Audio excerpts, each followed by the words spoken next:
car culture in the UK, and I need a second driver. You've made a name for yourself, and it would be great to have you aboard. It's simple. You drive, I tell the story.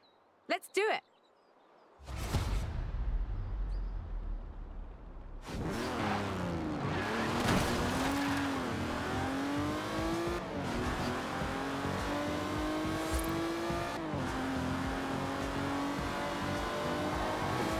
From Aston Martin to McLaren and Bentley, Great Britain is home to over a century of automotive excellence.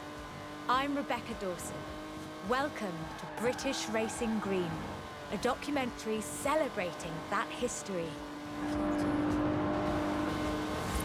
The Aston Martin DB5 Vantage was the quintessential Grand Tourer of the 1960s, combining British engineering and Italian design.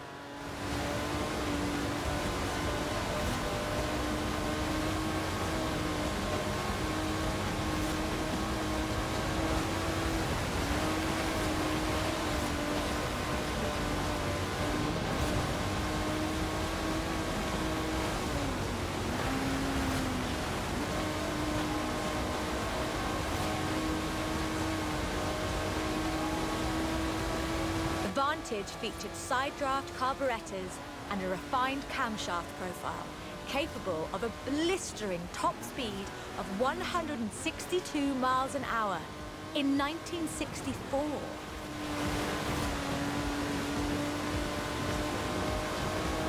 The clean lines of Superleggera's bodywork, reclining seats and wool carpets created a car that was luxurious as well as fast.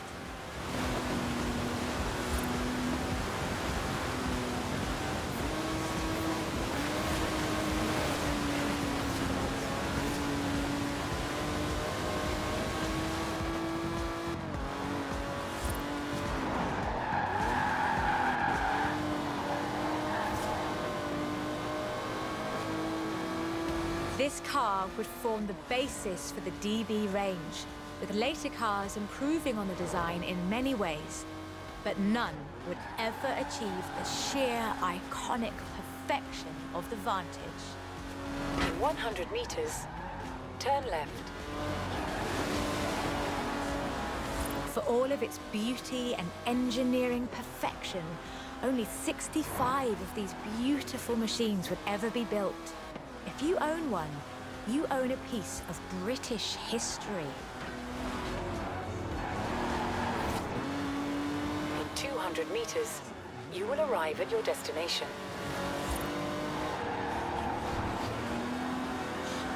The silver DB5 would be immortalized in half a century of cinema. The classic Aston Martin.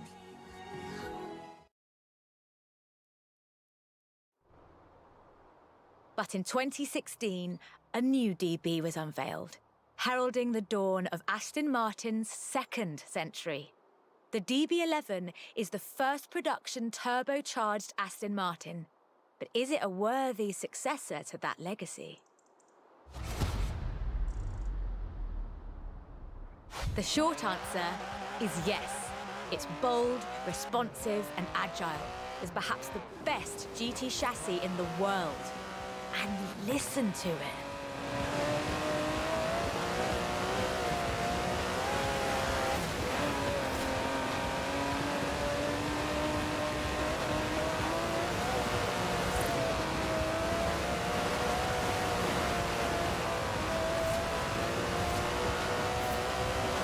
Able to hit 60 miles an hour in 3.5 seconds, the DB11's 5.2-litre twin-turbo V12 boasts a top speed of over 200 miles an hour.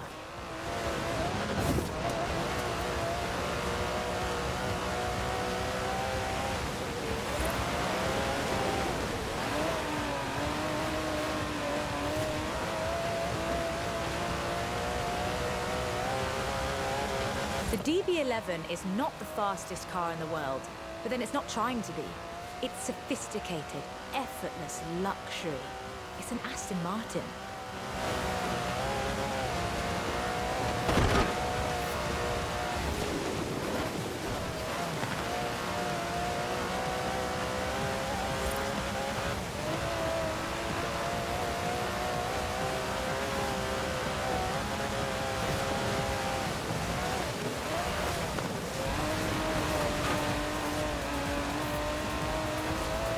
The DB11's front strakes channel air to create a virtual spoiler, providing downforce without compromising the car's clean lines. Brilliant.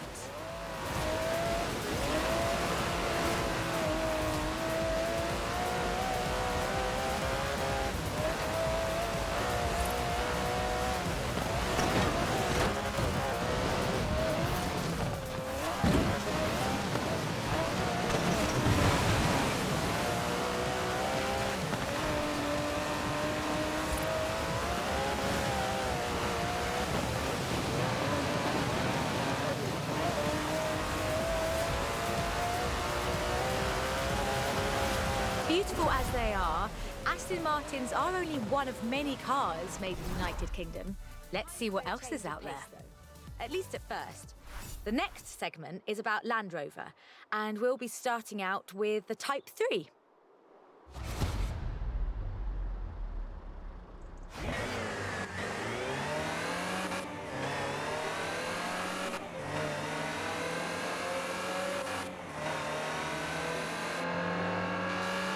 Land Rover, the British sports utility vehicle.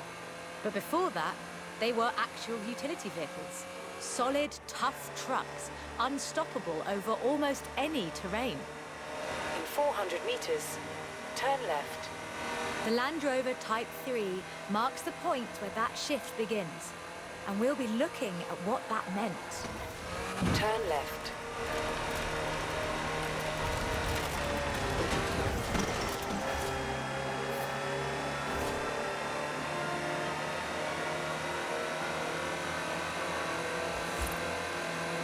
Land Rovers have taken on almost every task imaginable. They've been generators, tractors and ambulances. They've brought peace and carried medicines to disaster zones. They've even been buses. Over 500,000 Series 3s were built, and over 70% of those are still on the road today. They were extensively exported and built under license abroad. Belgium, South Africa, even Australia and New Zealand. With a robust chassis and signature Land Rover engineering, the Type 3 also marked the first time that buyers could choose interior options, like seat box protectors and cubby boxes.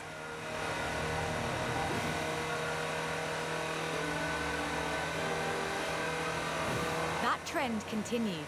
And by 1982, Land Rover were offering the county-spec Type 3. Leisure drivers could choose from such luxuries as all-cloth seats, soundproofing, and tinted glass. The trend was increasingly clear, and the future of the Land Rover was starting to take shape. If you squinted, you could already see the shape of the first sports utility vehicle, the Range Rover. While the stock Type 3 would never be particularly fast uphill, there is almost no hill that it couldn't climb.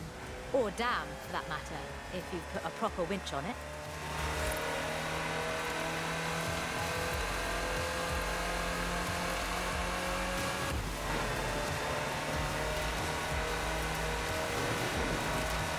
In 1978, a Series 3 was custom built for Her Majesty Queen Elizabeth II.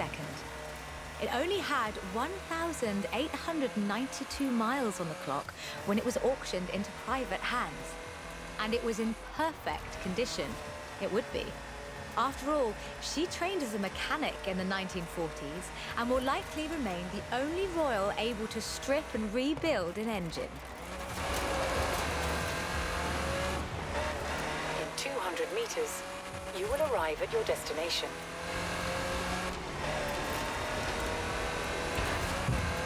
Along with the Range Rover, others would follow.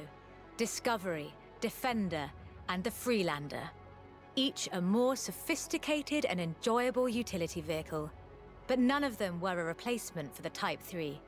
They were a different kind of car.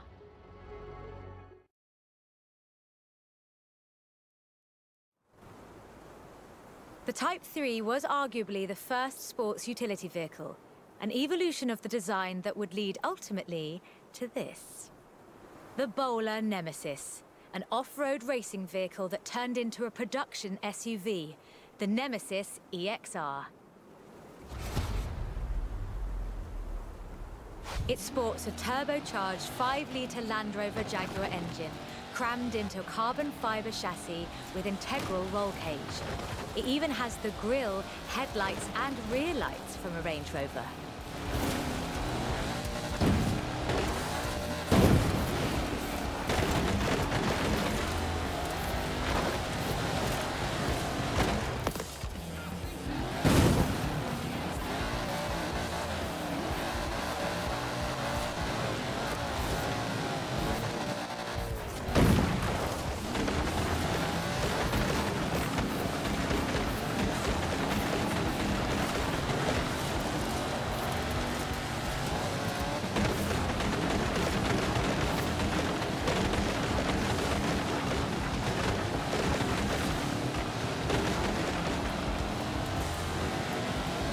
If you want to see what the Type 3 would be like if it ever stopped doing important things, this is it. And it's beautiful.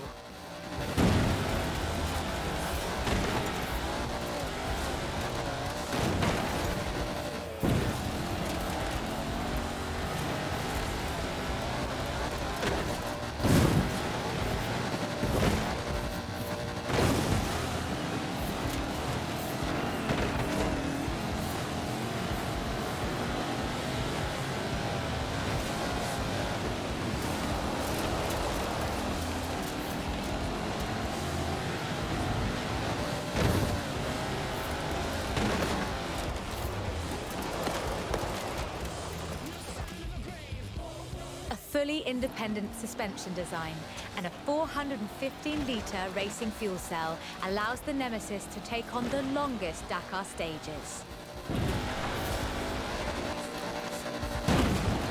This is an all-terrain supercar.